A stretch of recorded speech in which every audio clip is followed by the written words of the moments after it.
Dan tingkat sukses atau tingkat bahagia, tingkat kaya seseorang tuh tingkatnya masing-masing. Kita punya standar masing-masing.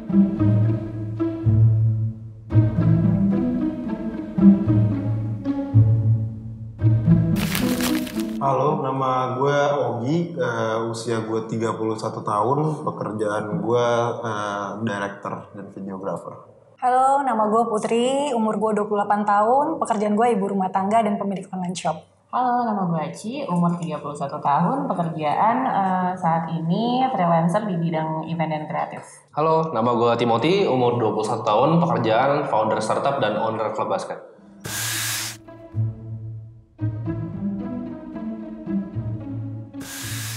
Untuk sadar nabung tuh kayaknya middle 20 ya, 25-an gitu dia baru sadar kalau ternyata nabung itu ada pentingnya gitu. Jadi kan emang kerja tuh udah dari lulus SMA udah kebiasaan ngambil side job gitu kan sambil kuliah. Terus pada saat itu namanya juga kita anak muda baru dapat duit, pengennya wah gitu kan. Pas udah sadar nih duit gue yang kemarin kemana semua ya gitu. Terus di situ baru akhirnya sadar kalau nabung itu penting. Kalau gue sendiri dari awal mulai kenal investasi itu umur 14. Jadi waktu itu sering baca-baca buku Warren Buffett dan lain-lain. 14. Kita udah ketemuan, kita udah Kita pakai celengan ayam jago. Gitu benar. Buku tabungan sekolah yang 1.000. Jadi terus pertama kenal tuh umur 14, terus di situ jatuh cinta sama saham karena invest saham terus ternyata bisa dapat duit loh dari sini. Ini berarti 14 baca-baca terus saham kayaknya tabungan yang cocok nih buat gue. Terus 14 tahun saham. Iya, mulai saham 14 tahun. Kenapa pada saat di umur 14 itu bisa seyakin itu investasi bakalan menghasilkan? Karena dulu kan cari di googling kayak mungkin semua orang pernah nyari kali ya. Gimana caranya nyari duit online ini. Kita belum ada Google. Gimana cara kaya gitu. Kita masih MFC Kita belum ada Google dulu. Terus gue ketemu listnya kan waktu orang paling kaya. Karena tahun 2013 dulu yang paling kaya tuh Warren Buffett dulu. Sebelum Elon Musk sekarang, dia kan. Dia di saham. Gue pikir kalau dia bisa, kayaknya gue juga bisa. Wow. Awal kenapa berpikiran pengen investasi atau menabung itu semenjak menikah. Jadi gue nikah terus alhamdulillahnya langsung dikasih anak. Nah dari situ tuh gue langsung kayak gue tuh harus nabung karena membesarkan anak itu butuh uang gitu kan. Pendidikan semuanya tuh butuh uang. Nah disitulah gue mulai menabung berinvestasi gitu. Menabungnya gue sih nggak sekeren lo ya gitu. Menabungnya gue tuh masih versi orang tua gitu karena emang pengaruh keluarga dan lingkungan gue tuh kuat banget, apalagi suami gue bukan tipe yang percaya invest di saham kayak gitu, dia pengennya ada fisiknya gitu dan akhirnya terpengaruh lah ke gue gitu. Akhirnya setiap gue punya uang gue invest ke LM. Kalau gue sendiri sih sejujur terpacu untuk nabung tuh biasanya ya pertama kali gara-gara gue pengen punya sesuatu. Itu makanya gue nabung biasanya. Bukan kalau kata Timi tadi kan pengen kaya, gue pengen kaya bener sih. Cuma awal-awal gue biasanya let's say dulu tuh gue kayaknya gue pengen liburan kemana, nah gue nabung terus abis gitu game-nya berubah nih setelah gue memutuskan untuk mau menikah. Nah di situ baru tuh kelihatan kayak ternyata ada tanggung jawab sama ada mindset tentang uang yang harus gue ubah dari cara gue memperlakukan uang sekarang gitu loh. Menurut gue skill ngatur uang tuh penting. Jadi menurut gue ngatur duit itu lebih penting dibanding dapetin duit. Benar. Dan itu nggak pernah ada di sekolah dan nggak pernah diajarin. Semua orang tua ngajarin itu. Betul banget. Kita juga nggak pernah diajarin kayak soal pajak itu gimana caranya di sekolah. Jadi itu hal yang penting banget untuk bisa diedukasi ke teman-teman semua sih sebenarnya.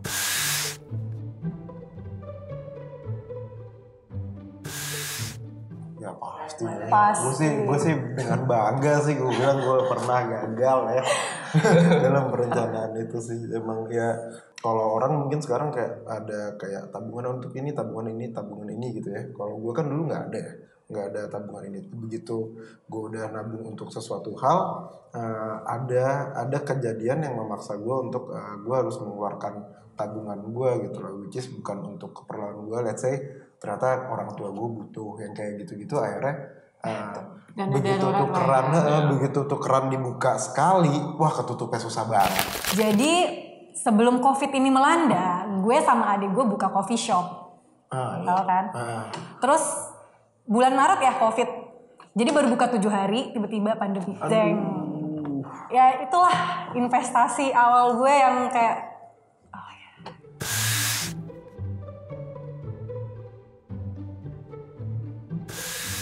investasi edisi gue itu harus fisiknya gue kelihatan. Oke. Di saat gue butuh gue bisa ngelipet dengan cepat. Gue udah pada beli emas, gue mending beli kayak komoditas yang lain gitu. Gue mending beli kelapa sawit, gue timbun. Gue mending beli oil bahkan, gue timbun. Lebih cuan dari emas. Oh iya, oke. Gue mending emas digital, Bitcoin malah.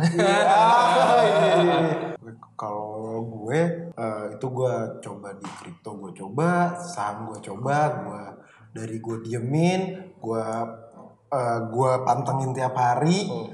Menurut gue itu ya kayak waktu gue habis gitu loh, karena itu bukan pekerjaan utama gue. Terus let's say kalau kripto mungkin better ya, karena dia bisa malam, bisa weekend. Gue ada 4 sih kalau investasi. Pertama paling gede di saham, kedua yang paling gede itu gue ada di kripto, 3 itu NFT sekarang, yang gambar-gambar monyet gitu. Sama terakhir gue invest di real business, which is tahun ini gue baru beli klub basket. Gue ngeliat kripto ini sebenarnya udah lama dari tahun 2017. Cuma waktu itu gue rugi gede banget. Jadi gue gue rugi gede di kripto tahun 2017, makanya gue keluar dari kripto. Tapi gue lihat lagi nih sekarang, karena gue lihat orang-orang kaya di dunia itu lagi pada semua masuk ke kripto. Rumah udah gak ada artinya sana. Mobil juga udah gak ada artinya. Yang masih ada artinya apa di sana? Kripto. Mau nanya ke Putri dan Kak Aci, apakah saat ini udah mencoba investasi kripto? Belum. Kenapa betul?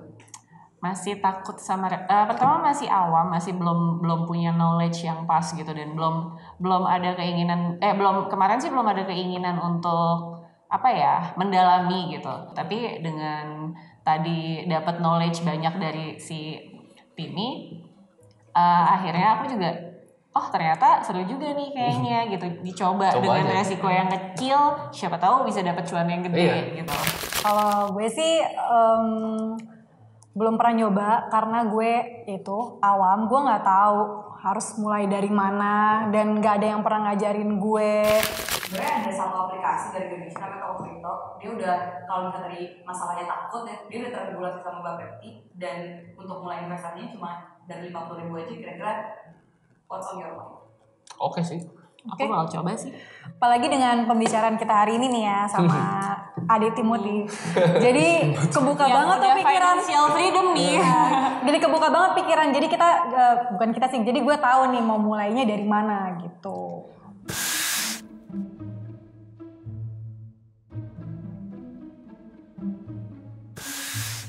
Cukup untuk kebutuhan hidup, tapi kalau wifi tidak. Untuk lifestyle mungkin kadang cukup, kadang tidak. Tapi kalau cukup sih menurut gue balik ke diri sendiri sih menurut gue ya. Lu naruh kata cukup buat diri lu tuh di mana gitu. Karena ada orang yang dikasih banyak banget tapi nggak pernah cukup. Segede apapun kalau lo nya naik terus levelnya lifestyle cukup tuh nggak ada menurut gue. Nggak ada. Cuma kalau misalnya lu udah bisa ngebatasin kayak karena buat gue nih ya, nggak semua tentang uang soalnya gitu loh. Nggak semua tentang. Gue agree.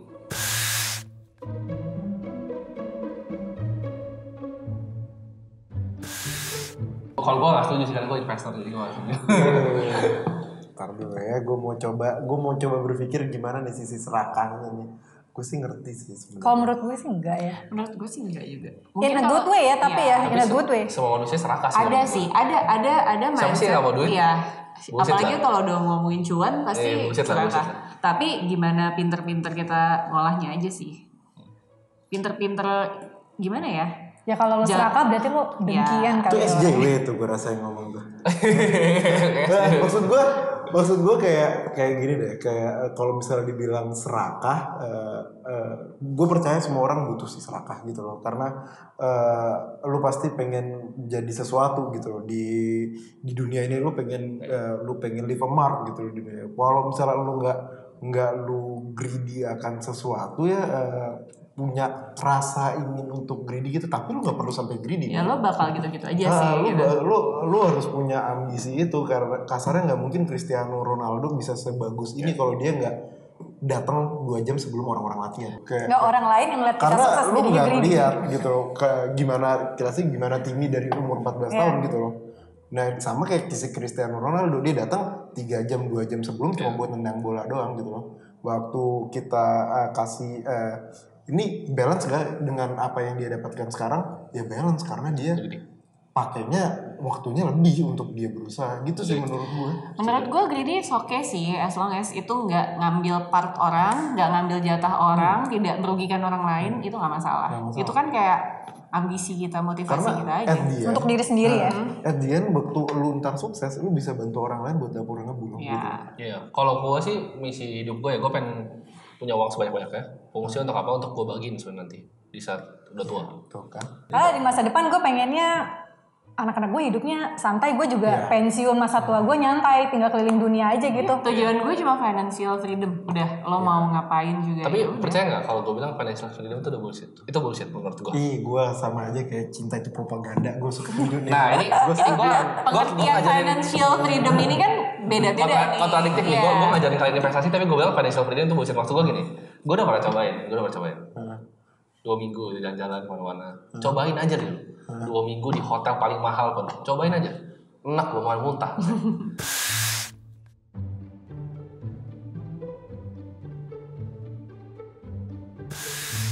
Kalau menurut gue enggak sih. Enggak.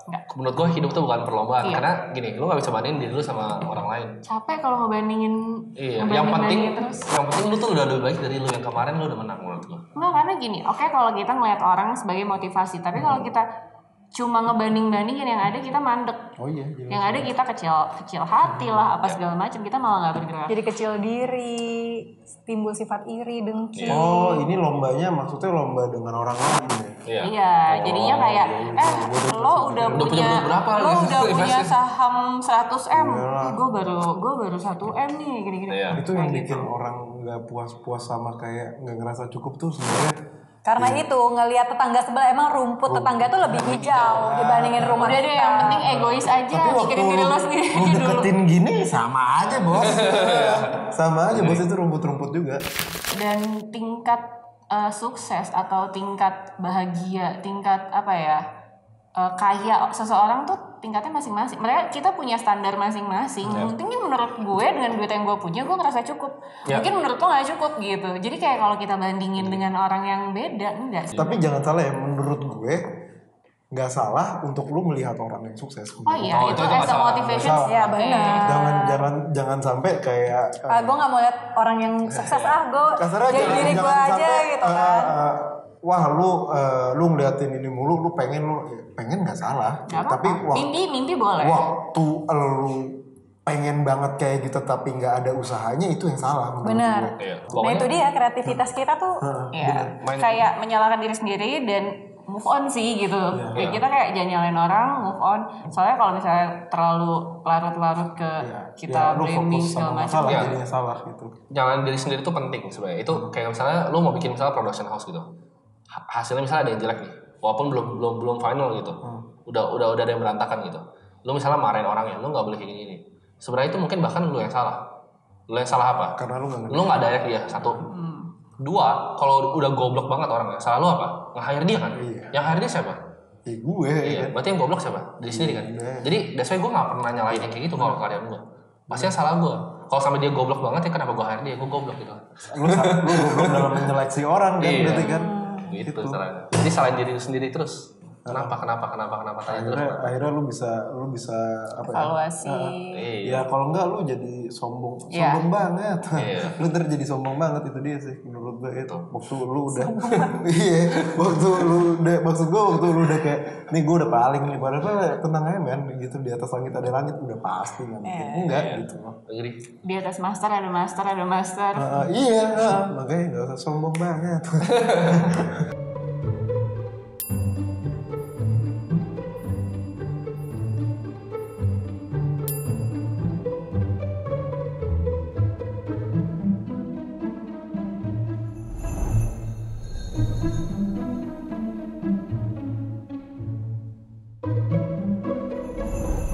Terima kasih sudah menonton video kami. Jangan lupa untuk share, komen, dan like video ini. Dan jangan lupa untuk nyalakan notifikasi agar dapat informasi terbaru dari Menjadi Manusia. Jangan lupa subscribe.